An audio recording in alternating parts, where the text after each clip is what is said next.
Hi, my name is Charity Mitchell, and this is my community, Frederick, Maryland. This is just the state flag of Maryland. I added some pictures of downtown. These are some places that everyone likes to go and visit. Picture of City Hall area. Our population is 68,229. Our median age is 35. Median income is 85,715, and the number of employees are 36,727. This is a graph of our ethnicity in Frederick that I got from Data USA, and you can see that we are a predominantly white community. Frederick County is the largest county in Maryland, and we are the home of Francis Scott Key, the author of Star Spangled Banner. We are the second highest county of biotech companies in the state, the global leader in life-saving research with NCI's Frederick National Laboratory for Cancer Research and the National Biodefense Analysis and Countermeasure Center.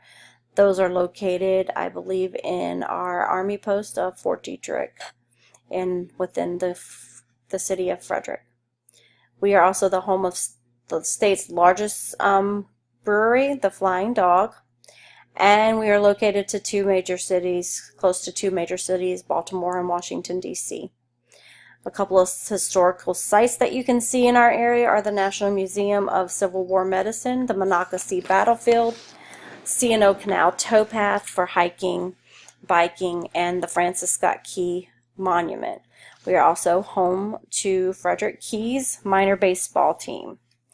This is a chart showing the year-to-date comparison of crime in our area between 2017 and 2018 of June, and the percentages of each crime. And the total at the bottom shows that there has been a 1.6% increase in crime over the last year. We have an 11.7% percent of poverty in our area. Homeless students, we average about 764, and homeless adults about 309. Frederick has seen a 12% increase in homelessness since 2013, which is largest in 9 districts.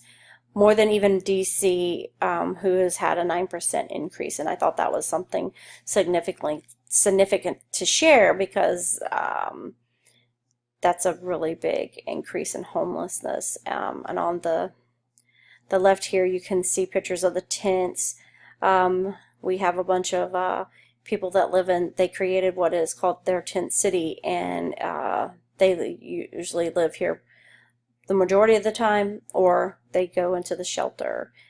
And even with that, we are still lacking in shelters in the area to cover the homelessness, so some of these numbers may be a little off.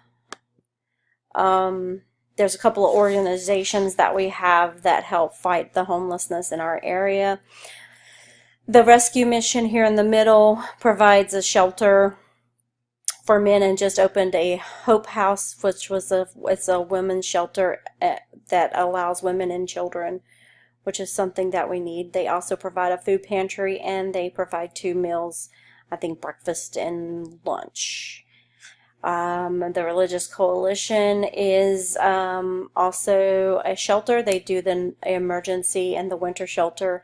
It's a co-ed shelter, and they also have a family shelter that they share with the Community Action Agency in the area. We have a couple of other food pantries and other nonprofits that help provide things for people that need it. This is just pictures of where our biotechnology is mostly in. Fort Detrick is the Army post. This is where the cancer research and things are located.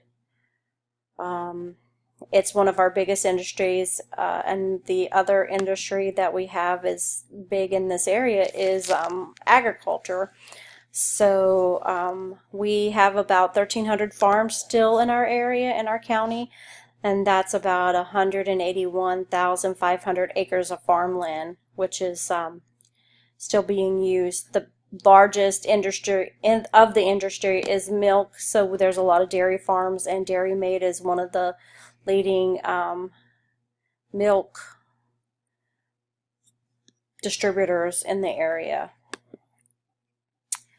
Education, public school average, we have about 42,140 students.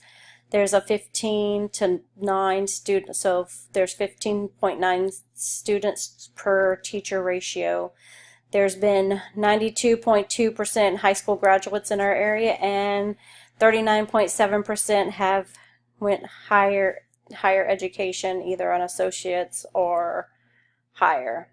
We have 3 colleges in the area: Frederick Community College, that's our 2-year college, and then we have 2 4-year colleges, which is Hood Colleges and Mount St. Mary University. This is just showing you some different things that you can do to for entertainment here in the area. There's a lot of activities, different things planned around Carroll Creek.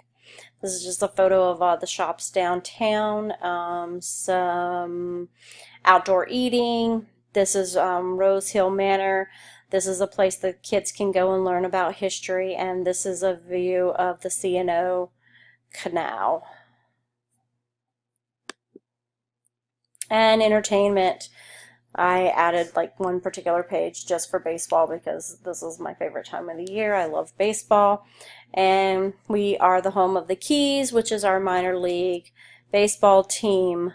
They are affiliated with the Orioles, so when they are ready to be called up, they're right there, not far from Baltimore, to go and play with the Orioles.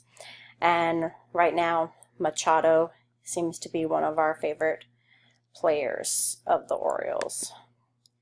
This is a map of Frederick. You can see we're pretty big in terms of the size. I feel like this is really just showing you the city itself, because usually, like, I know there's more to Frederick County itself, but I think that's just showing the city itself. The county can go out to this far, so it's actually much bigger than what this highlighted spot is, the city. So it does kind of go out to Middletown and into Jefferson a little bit, so it's pretty significant size.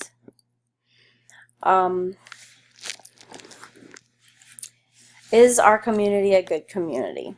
I think overall we have a good community. It's a very beautiful place to live, and I really enjoy living here. I feel overall that our community is a safe place to live.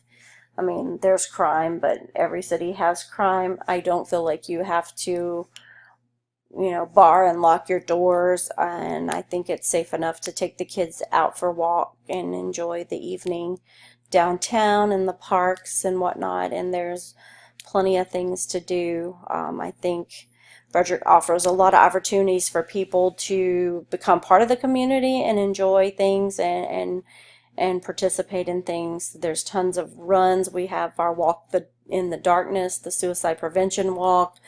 They do a lot of activities. We have museums, we have a theater, we have a lot of art galleries and things like that. So there's a lot of ways that people can get out and then interact with each other in the community. I feel like Frederick comes together in times of disasters. Specifically, like this recently, we had a huge flood, and everybody came together to help everybody out. I mean, people's basements were flooded, and people just banded together to help each other get their homes clear of the water. I think the Frederick government is making Frederick a location where people want to come and live, especially with this influx of people that are coming from DC and Virginia, because we're definitely seeing an increase in them moving into the Frederick County area, not necessarily in the city, but definitely in the county. A lot of new houses coming up. I think there's some changes that could be needed. Some of these I feel like I see just from my work in social work and the program that I work with. I feel like they could, Frederick could be more homogeneous, because I feel like there is a distinct separation between the Hispanic community from the rest of the community, and I don't know if it's because of the time right now. The Hispanic community is very leery in reaching out for resources within the community, so we've kind of been trying to encourage them to do a little more reaching out for our resources that there's available, that's available. I feel like there's a significant downplay of the homeless population, and not really sure what the plans are to work on that. Some increasing in resources in the community for everyone. Also, mental health resources for those who have private insurance. We have tons of resources for people with private, with Medicaid and stuff like that, but not a lot for the private insurance. And of course, an increase at the homeless shelters for families and women. And these are my references. I hope you enjoyed.